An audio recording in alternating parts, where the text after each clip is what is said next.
मेरे दुश्मन समझ रहे थे मैं अब कभी लौट के ना आऊंगा। एक गुमनामी का समुंदर है, उसमें ही जाके डूब जाऊंगा। भूपेंद्र भैया के पास सब हिसाब किताब है और इसलिए लोकसभा के बाद आपको पिक्चर देखने मिलेगा। अभी बाकी मेरी कहानी है, सारी दुनिया को जो सुनानी है। डॉन फिल्म का ये मशहूर डायलॉग आप सभी ने जरूर सुना होगा, लेकिन आज ये डायलॉग एमपी की राजनीति के एक दिग्गज खिलाड़ी पर सटीक बैठ रहा है। कहते हैं राजनीति में उगते सूरज को सभी सलाम करते हैं, लेकिन जैसे ही लगता है कि किसी नेता की राजनीति खत्म होने वाली है या उसके सितारे थोड़े भी गर्दिश में आए तो सबसे पहले वही लोग उसका साथ छोड़ देते हैं जो 24 घंटे उसकी आवभगत में लगे रहते थे। शायद इसलिए राजनीति में डर्टी पॉलिटिक्स जैसे शब्दों का इस्तेमाल तेजी से बढ़ा है। खैर, आपको आगे कुछ बताऊं उससे पहले एक किस्सा सुनाता हूं। साल था 2008, दिसंबर का महीना था। कड़ाके की ठंड थी। विधानसभा चुनाव के नतीजे आ चुके थे। मध्य प्रदेश में शिवराज सिंह चौहान के नेतृत्व में बीजेपी सरकार बना चुकी थी। सागर जिले में 8 विधानसभा सीटों में से 5 सीटों पर बीजेपी और कांग्रेस 3 सीटों पर चुनाव जीती थी। ऐसे ही सागर के एक बीजेपी नेता थे जो इस विधानसभा चुनाव में चुनाव हार गए थे। चुनाव में मिली हार के बाद वो अधिकांश समय अपने घर पर ही गुजारते थे। एक दिन वो अपने एक मित्र के साथ घर के बाहर बैठकर अलाव ताप रहे थे। दोनों खामोश थे, आपस में कुछ बात नहीं कर रहे थे। क्योंकि घर मेन रोड पर था, इसलिए गाड़ियों की आवाजाही और हॉर्न का शोर सुनाई दे रहा था। इसी बीच एक सफेद रंग की स्कॉर्पियो उनके सामने आकर रुकती है। गाड़ी का गेट खुलता है। अंदर से सागर के एक और जाने माने नेता और उनके सहपाठी बाहर निकलते हैं। अलाव ताप रहे नेता उन्हें अपने चित परिचित मुस्कुराहट से अभिवादन करते हुए बगल में लगी कुर्सी पर बैठने का इशारा करते हैं और फिर कुछ देर और खामोशी छा जाती है। इसी बीच स्कॉर्पियो से आए नेता ने अपनी जेब से एक बीड़ी निकाली और उसे अलाव से जलाया। बीड़ी जलाने के बाद एक जोर का कश लेते हुए उन्होंने कहा, अब तुम्हारी राजनीति खत्म हो गई है। तुम किसी काम के नहीं रहे हो। राजनीति छोड़कर कुछ और देखो। ये तुम्हारे बस की बात नहीं है। ये सुनकर बगल में बैठे जो दूसरे नेता के मित्र थे उनके कान खड़े हो गए, लेकिन जिनके लिए ये बोला जा रहा था वो बिना किसी प्रतिक्रिया के खामोशी से सब सुनते रहे और किसी भी बात का कोई भी प्रति उत्तर नहीं दिया। ये नेता थे एमपी की राजनीति के कद्दावर नेता, पूर्व मंत्री खुरई विधानसभा से विधायक भूपेंद्र सिंह। जी हाँ, भूपेंद्र सिंह के जीवन का ये वो दौर था जब लोगों ने उन्हें राजनीति में एक तरह से ढलता हुआ सूरज कहना शुरू कर दिया था। लगातार 2 चुनाव हारने के बाद उनके निकटतम लोगों ने उनकी राजनीति को खत्म मान लिया था। विधायक रहते हुए उनके घर पर लगने वाली भीड़ उस दौर में 1-2 लोगों पर सिमट गई थी। उनके अपने सहपाठी, मित्र और साथ में राजनीति करने वाले लोग भी उन्हें ताना मारने या उन्हें राजनीति छोड़ देने जैसी सलाह देने से पीछे नहीं हटते थे। यहाँ तक कि ऐसी चर्चाएं भी होने लगी थी कि भूपेंद्र सिंह अपनी जमीन जायदाद बेचकर दिल्ली शिफ्ट हो रहे हैं। कहते हैं सुख में सब साथी, दुख में ना कोई। ऐसा ही राजनीति में पद के साथी सभी हैं, लेकिन जब पद नहीं तो वो आव भगत में लगने वाली भीड़ भी नहीं, वो जान देने का दावा करने वाले लोग भी नहीं।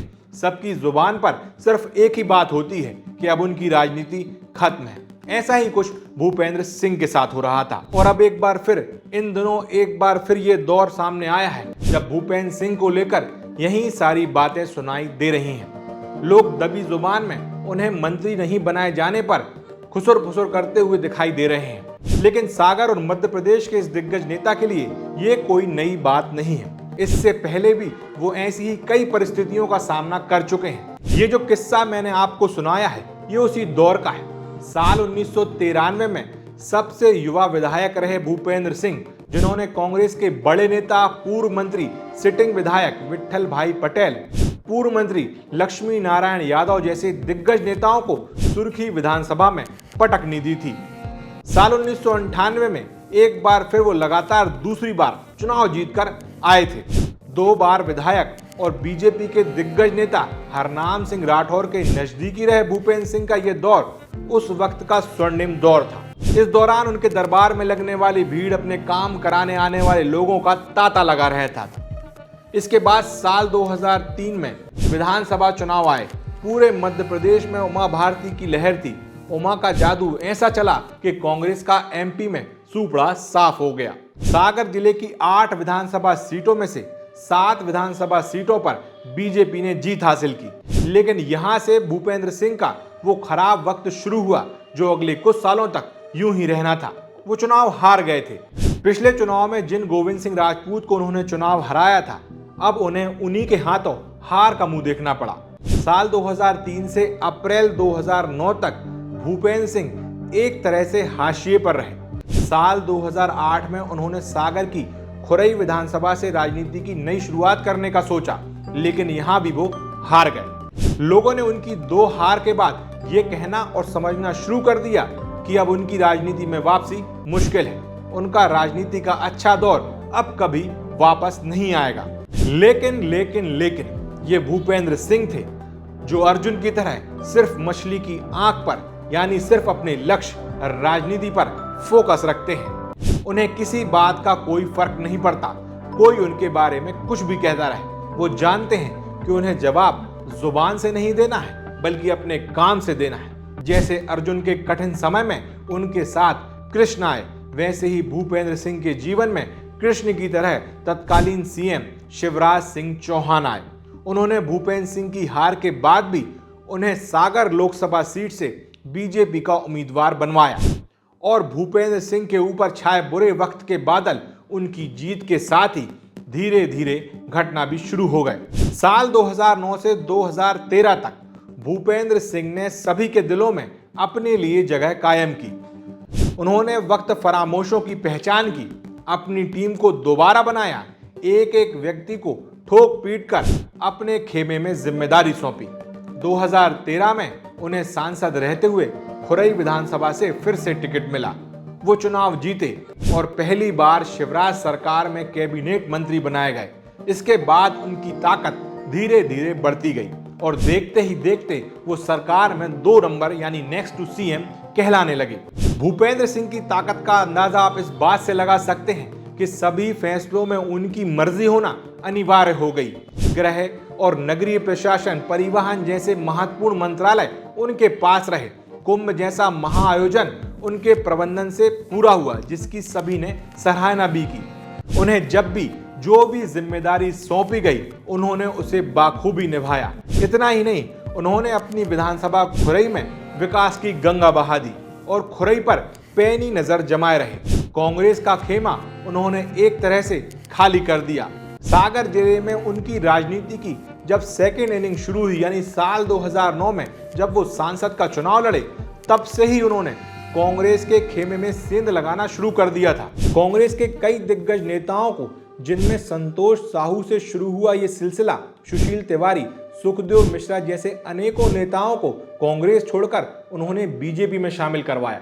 फिर साल 2018 में जब कांग्रेस की 14 महीने के लिए सरकार बनी, तब उन्होंने तख्ता पलट में बेंगलोर में एक महत्वपूर्ण भूमिका निभाई। साल 2020 में जब मध्य प्रदेश में तख्ता पलट हुआ और शिवराज सिंह चौहान एक बार फिर से मध्य प्रदेश के सीएम बने, तो भूपेंद्र सिंह एक बार फिर पावर में आ गए।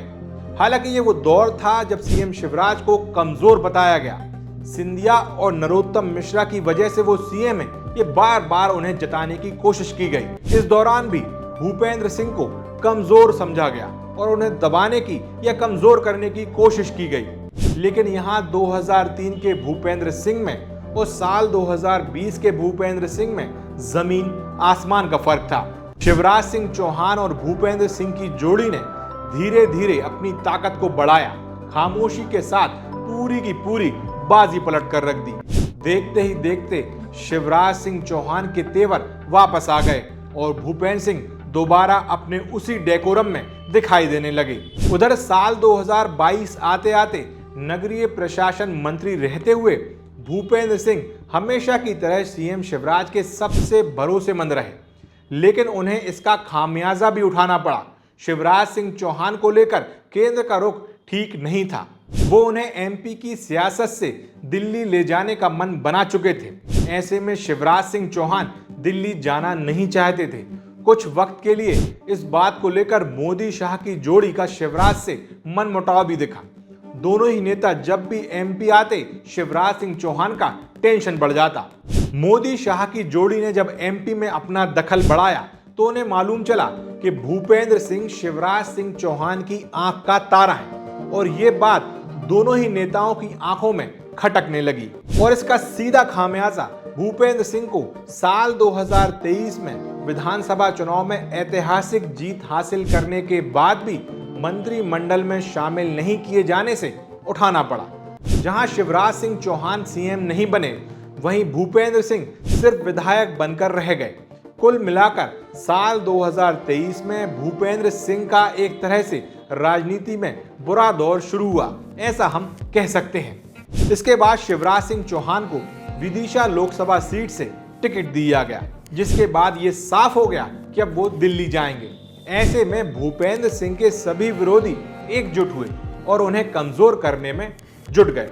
अब शिवराज सिंह चौहान केंद्र में मंत्री हैं, वहीं भूपेंद्र सिंह अब सिर्फ विधायक हैं। उनके विरोधियों और आलोचकों को एक और मौका मिल गया उनकी राजनीति पर टीका टिप्पणी करने का।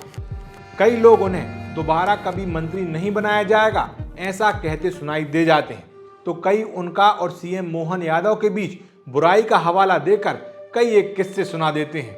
कुछ उन्हें अगली बार टिकट नहीं मिलेगा इसकी भविष्यवाणी करते दिख जाते हैं, तो कुछ कहते हैं कि वो दिल्ली जाकर अब राजनीति करेंगे अपने राजनीतिक गुरु शिवराज सिंह चौहान के साथ। हालांकि जो लोग ठाकुर भूपेंद्र सिंह को करीब से जानते हैं उन्हें ये बात बाखूबी पता है कि भूपेंद्र सिंह शतरंज का कोई पिटा हुआ मोहरा नहीं है।